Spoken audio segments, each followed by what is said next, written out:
দেখুন, প্রথমেই আমরা সেই ব্যক্তিকে খুঁজছি যেই ব্যক্তি দাঁড়িয়ে গাড়ির উপরে বলেছিলেন 4 তারিখের পরে ডিজে বাজবে, রবীন্দ্রসঙ্গীত বাজবে।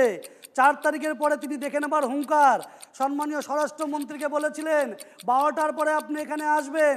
তিনি এখন কোথায় ডিজে বাজাচ্ছেন? ডিজে বাদ দিয়ে তিনি এখন হারমোনিয়াম কোন কুঠিরে গিয়ে বাজাচ্ছেন আমরা তাকে খোঁজার চেষ্টা করছি। বাংলার জনগণ এবং আমরাও খুঁজছি যে কোন কুঠিরে তিনি হারমোনিয়াম বাজাচ্ছেন, আমরা দেখতে চাই।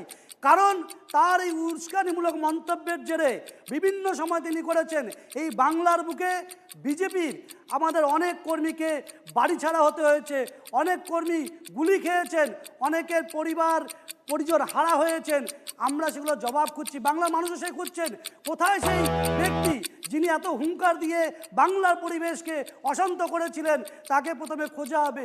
পুষ্পা যিনি বলেছিলেন যে আমি তো পুষ্পা, আজকে কিন্তু শোনা যাচ্ছে মানুষ বলছে ভাগ পুষ্পা ভাগ।